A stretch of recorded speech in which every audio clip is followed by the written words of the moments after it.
hermanos en Cristo Jesús, bendiciones. Mi nombre es Jesús Col, para los que no me conocen, y ya es el sexto video de lo que es la formación bíblica de un punto de vista católico.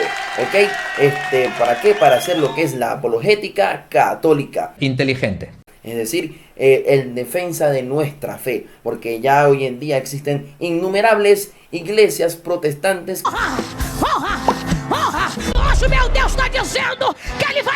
que cada quien quiere, digamos, interpretar la Biblia a su manera, y esa no es la manera de poder llevar la palabra de Dios dividiendo el cuerpo de Cristo. No se debe hacer, porque Cristo solamente fundó una sola iglesia. Es universal, ¿vale?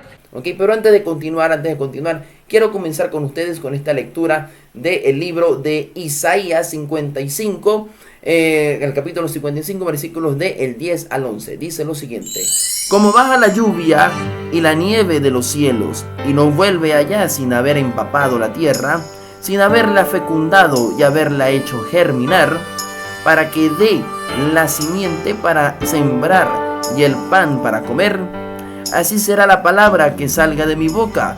No volverá a mí con las manos vacías, sino después de haber hecho lo que yo quería y haber llevado a cabo lo que le encargué. Palabra del Señor, te alabamos, Señor. ¿Ok?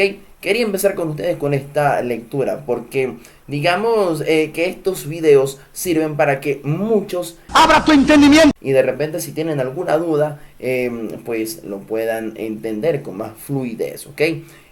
Por lo menos en el primer video, que se lo voy a dejar por acá, en ese video estuvimos hablando un poco sobre el origen de las Sagradas Escrituras, ¿ok? ¿De dónde estás sacando tu información? ¿Cuáles son tus fuentes? Porque hay muchas teorías sobre la Biblia que dicen que hay algunos que dicen que bajó literalmente del cielo, bajó como un libro, pues, y que se lo entregaron en las manos a otra persona, y otras interpretaciones erróneas que no van al caso. En el segundo video vimos, que se lo voy a dejar por acá también, en ese video vimos unas pequeñas diferencias de lo que son la Biblia protestante y la Biblia católica. Ok, que en este video vamos a hacerle una explicación un poco más extensa, el origen y la razón por la cual existen esas dos diferencias, ok, que no solamente viene de Martín Lutero, eso viene mucho más atrás, ok, mucho más atrás, viene esa, digamos, diferencia de las Sagradas Escrituras. Vaya dato perturbador.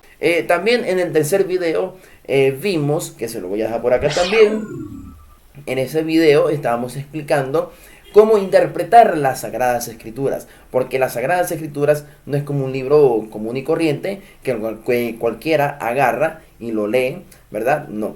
En este video también vamos a dar algunos pasos, algunos tips de cómo podemos leer las Sagradas Escrituras correctamente, tanto personal como en familia o en grupo. Párate porque vas a flipar. Ok, en el cuarto video vimos, que se lo voy a dejar por acá, en el cuarto video vimos lo que es la importancia que tiene el Antiguo y el Nuevo Testamento para nuestras vidas, ¿ok?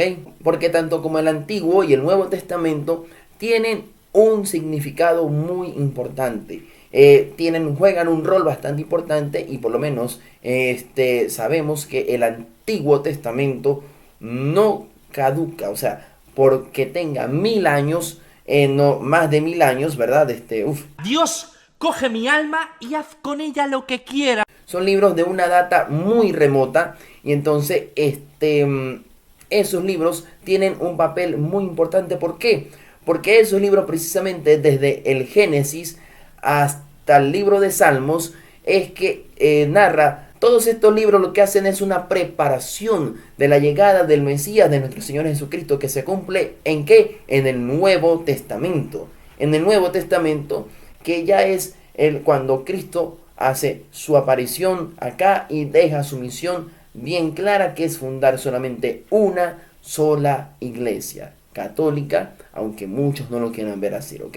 ¿Por qué católica? Porque católico significa universal, ¿ok? Católico significa universal. Cuando tú le preguntas por lo menos a un evangélico, un hermano separado, pues, de repente tú le dices, ¿tú eres católico? Le va a decir que no. Entonces tú le puedes decir, entonces tú no eres universal, ¿verdad?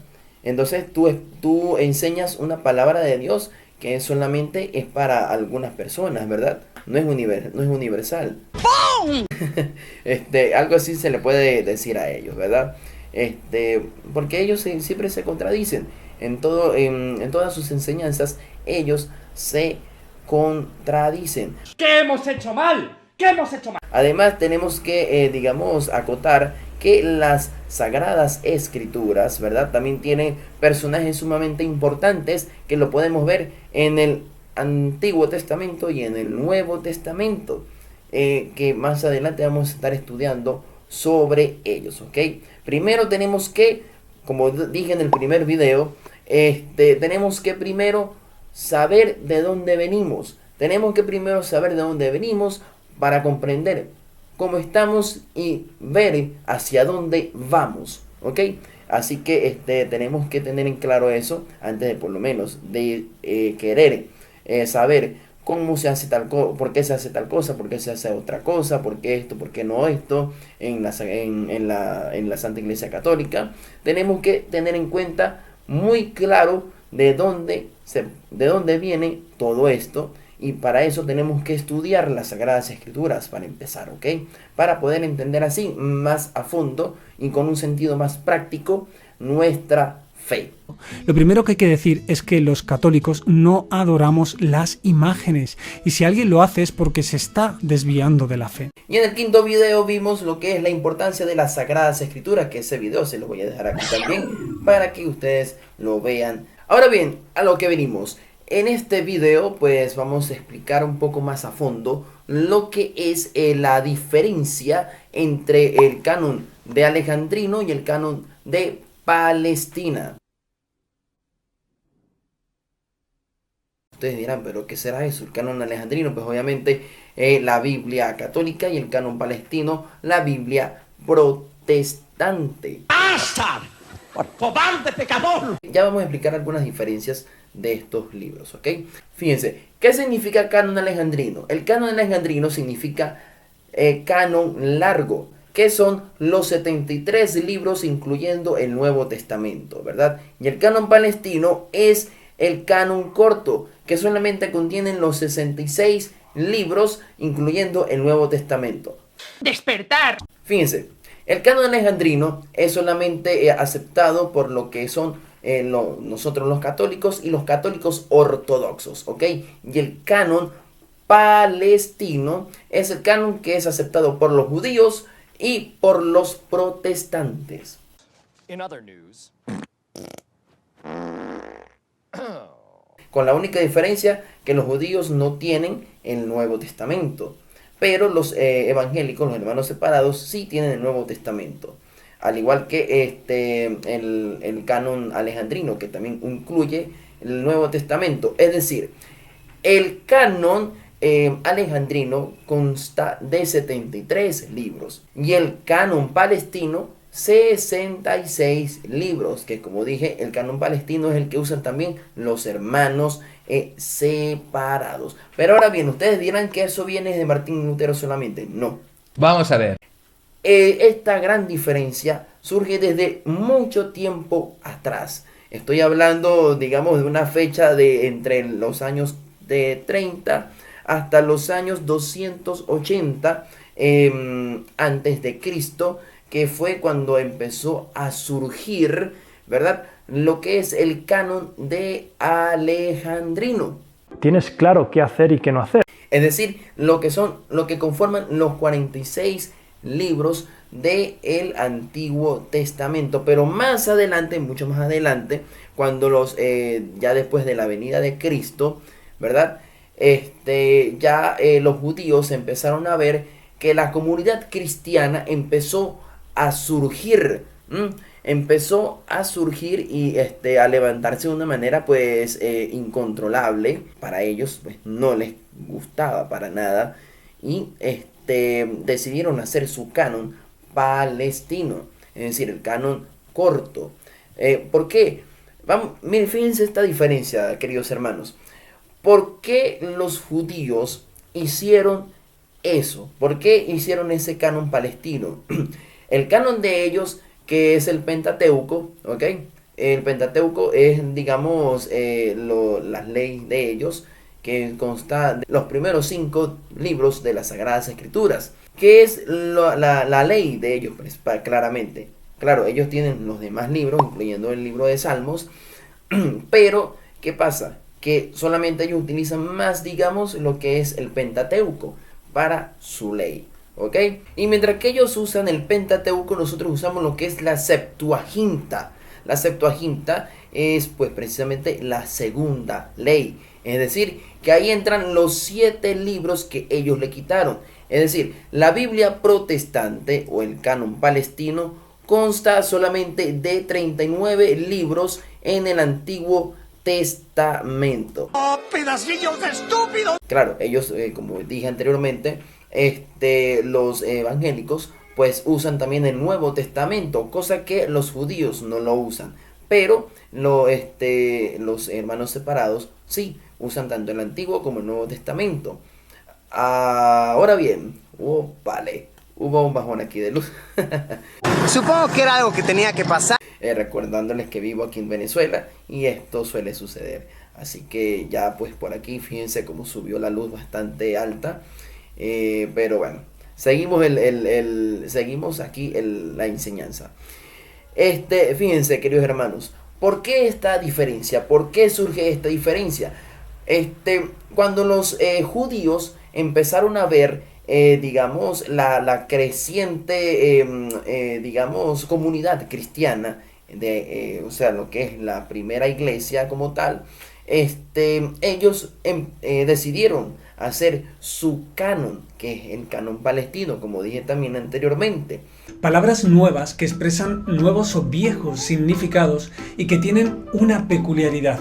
Los mayores no las entienden. ¿Y cuál es la diferencia? Fíjense, queridos hermanos, la diferencia entre el canon alejandrino y el canon palestino es que el canon alejandrino tiene los escritos tanto en hebreo como en arameo y los griegos, claro está.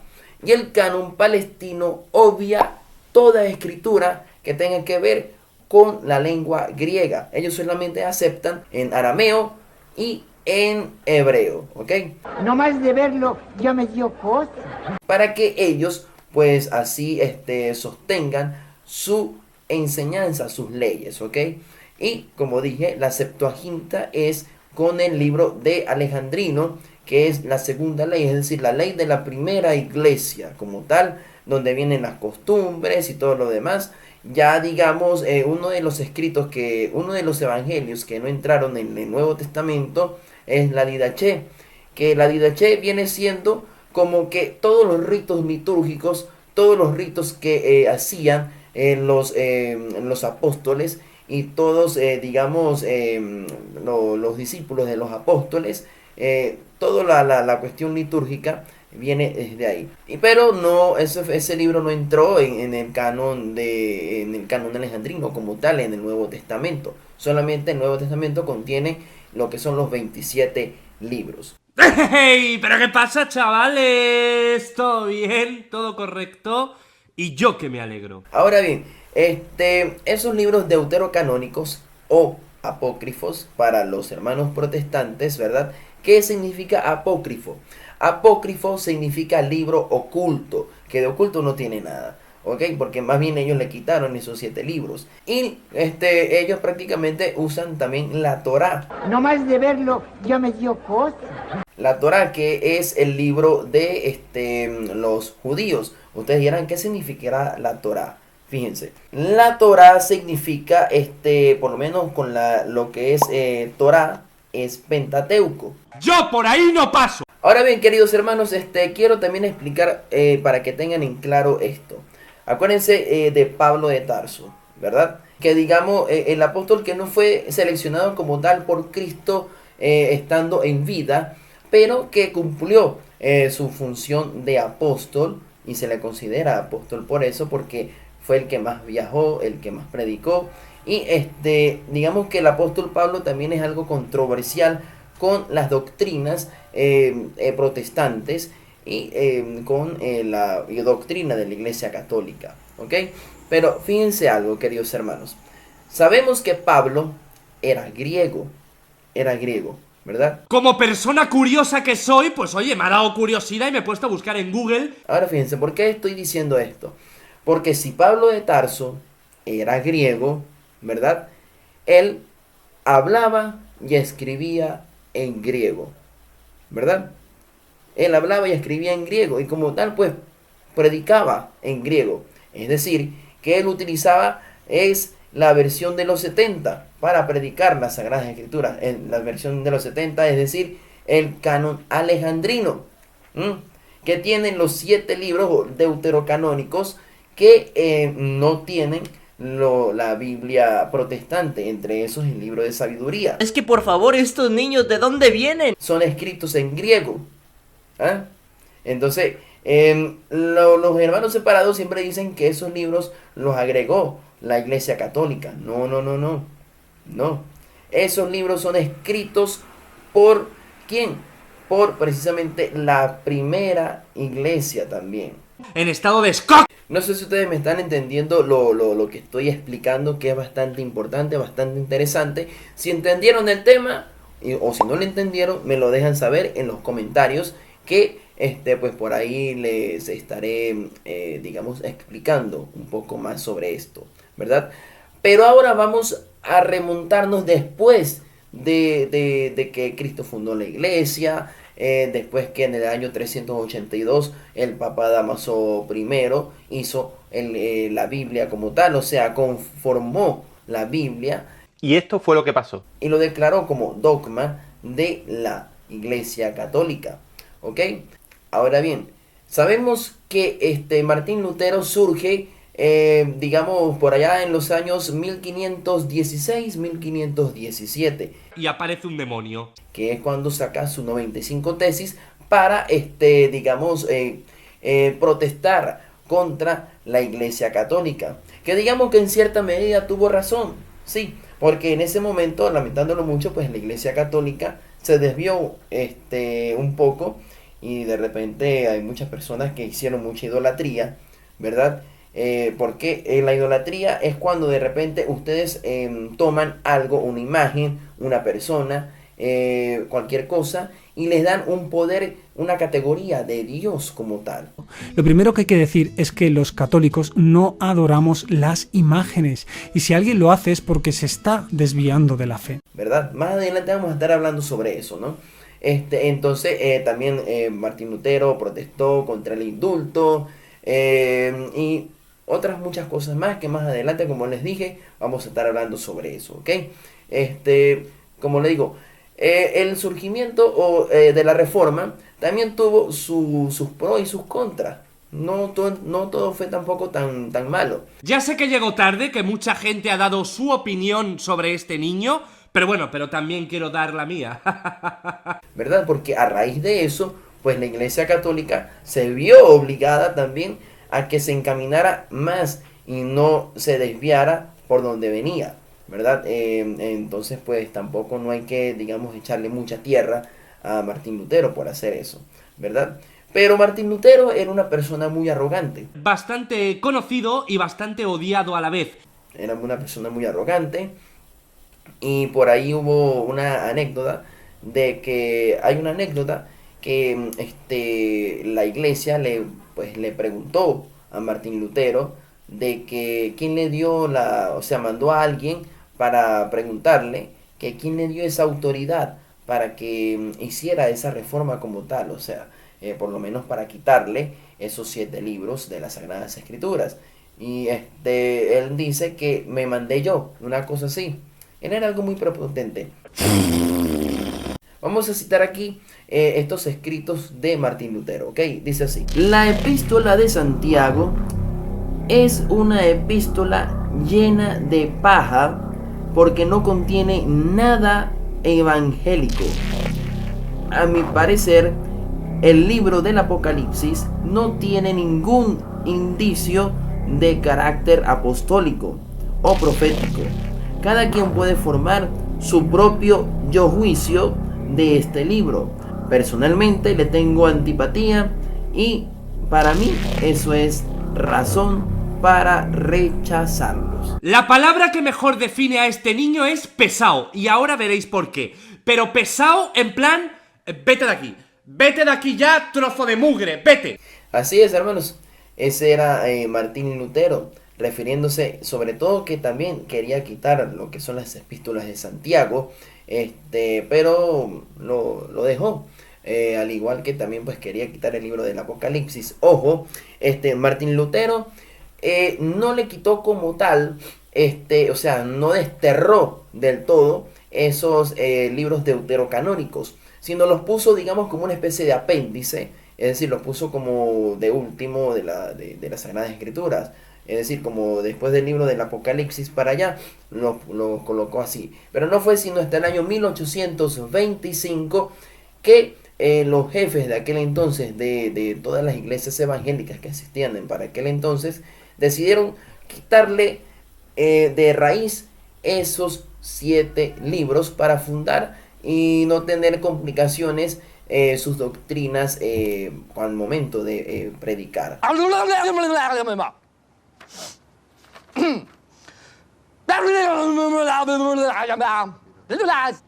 Por eso, queridos hermanos, que la hermenéutica, es decir, la ciencia que estudia o interpreta las Sagradas Escrituras, le compete solamente a la Iglesia de Cristo.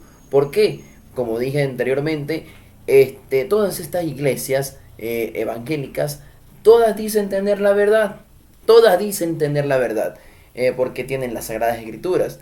Pero ¿qué pasa? Que al momento de la verdad, cuando un evangélico, es decir, cuando un adventista, un pentecostal, un testigo de Jehová, un mormón, hacen un debate entre ellos dicen tener la verdad, pero hay otra cosa que ellos sí tienen en común, pues atacar a la Iglesia Católica. Para atacar a la Iglesia Católica, esos sí están finos, ¿no? Ya sé que es ridículo, pero es así. Pero cuando en verdad llegan a temas doctrinales, entre ellos mismos se contradicen, queridos hermanos. Por eso la hermenéutica es una ciencia que solamente compete ¿a quién?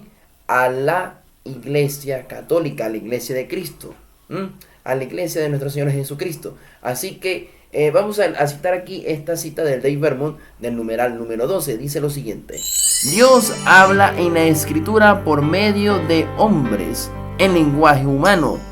Por lo tanto, la interpretación de la Escritura para conocer lo que Dios quiso comunicarnos debe estudiar con atención lo que los autores querían decir y Dios quería dar a conocer con dichas palabras.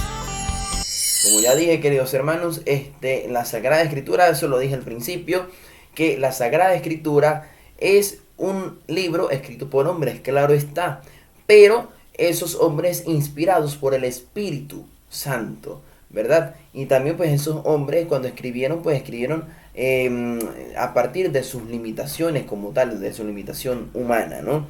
Pero también inspirados por el Espíritu Santo, porque la importancia como tal de las Sagradas Escrituras es llevar el mensaje de Dios, que es la salvación. Así que por eso no podemos decir que la Biblia es falsa o que no podemos creer en ella al 100%.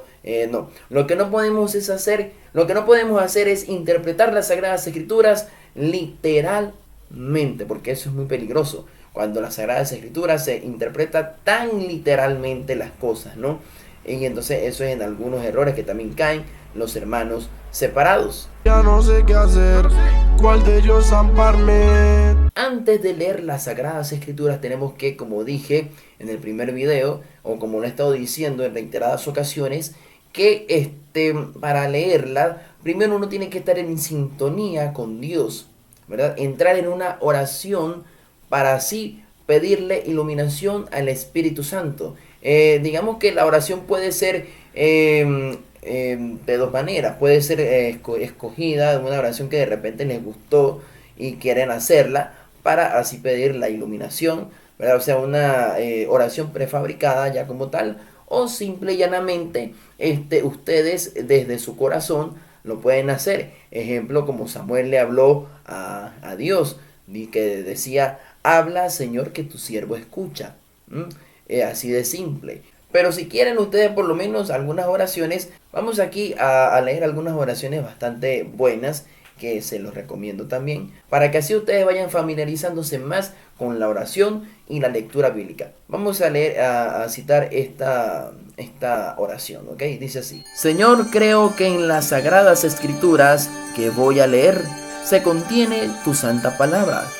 Haz que la escuche con todo respeto y amor.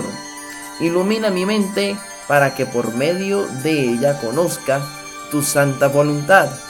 Y mueve mi corazón para que cumpla con fidelidad lo que tú quieres de mí. Te lo pido por Jesucristo, tu Hijo y nuestro Señor. Amén.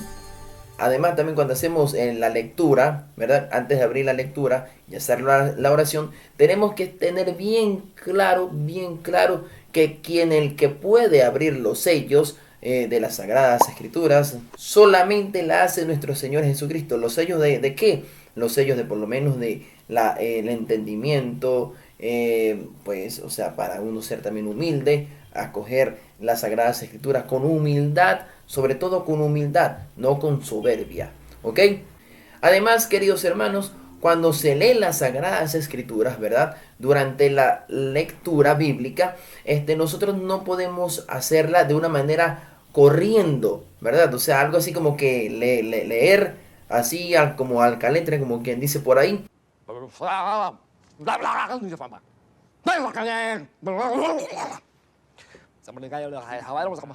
Y sino ir despacio, ¿ok? Ir despacio, meditando lo que en verdad quiere decir el geógrafo en ese momento, y lo que el Espíritu Santo nos quiere revelar en ese momento también, ¿ok?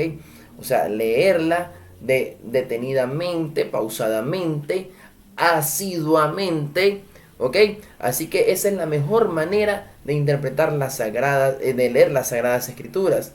Además, como dije anteriormente, con un espíritu de humildad, ¿ok? Pedir una humildad para que así podamos recoger y que más bien la palabra sirva para que nos limpie desde el fondo de nuestro corazón, ¿ok? Dios, coge mi alma y haz con ella lo que quiera. Además, queridos hermanos, cuando ya se toma la decisión de estudiar las Sagradas Escrituras, ¿verdad? Tenemos que tener en cuenta un paso muy importante. ¿Cuál es? Bueno, aparte de ya los que había explicado, de lo más recomendable, sobre todo si es una persona que apenas va a empezar a estudiarla, tiene que empezar primero por los 4 evangelios: Mateo, Marcos, Lucas y Juan, ¿verdad? Después con el libro de Hechos de los Apóstoles, que con eso ahí digamos podamos entender a profundidad lo que es la personalidad de nuestro Señor Jesucristo, ¿ok? Es muy recomendable eso. Empecemos. Porque a lo mejor hay muchas cosas que no vamos a entender a primera, y entonces caemos en el error de interpretarla a nuestra manera, y no se debe hacer. Por eso tenemos que tener bien claro que primero hay que leer esos 4 evangelios, el Hecho de los Apóstoles también, y así pues hacer un estudio más sano, más limpio y más cristiano, ¿ok? Después de leer estos evangelios y el libro de los Hechos de los Apóstoles, ahí sí podemos pasar a lo que son lo que son las epístolas de Pablo, ¿verdad? Y las epístolas católicas. ¿Cuáles son las epístolas católicas? Las del libro de Santiago. Ahora bien, ahora pasemos a lo que es el estudio en grupo como tal, ya para finalizar este tema, ¿ok? El estudio en grupo es muy recomendado, porque si nosotros estudiamos en la Biblia a nuestra manera, ¿verdad? Como muchos caen en ese error, podemos tener una interpretación errónea de las Sagradas Escrituras, y es lo que no es recomendable. si de repente no se está formado como tal en la fe católica, ¿verdad? Si no, se va a caer en el error de los evangélicos que interpretan la Biblia a su manera, fundan sus iglesias y entonces ya es una nueva doctrina contra la iglesia católica y contra todo principio bíblico, ¿ok? Pero fíjense, como estaba diciendo, es recomendable que se lea en grupo. Ahora vamos a pasar a decir estos 9 pasos que son bien geniales para poder compartir la palabra de Dios. Primer paso, oración. Segundo paso, lectura del texto a nivel grupo. Tercer paso, lectura del texto en forma personal. Cuarto paso, narrar con nuestras palabras lo leído. Quinto paso, señalar los personajes que intervienen y sus actitudes. Sexto paso, enunciar los temas o ideas dominantes de la lectura. Séptimo paso, aplicar a nuestra vida el mensaje que hemos descubierto. Octavo paso, compromiso a nivel personal y de grupo. Y noveno paso, oración final. Así que, queridos hermanos, la invitación es para que ustedes pues estudien las Sagradas Escrituras asiduamente bajo la luz del Espíritu Santo, claro está, y en concordancia con las enseñanzas de la Santa Iglesia Católica, que es la que es y tiene el Espíritu Santo y la autoridad para poder interpretar las Sagradas Escrituras en su sana doctrina. ¿Ok? Así que será hasta la próxima. Bendiciones. De tu fe.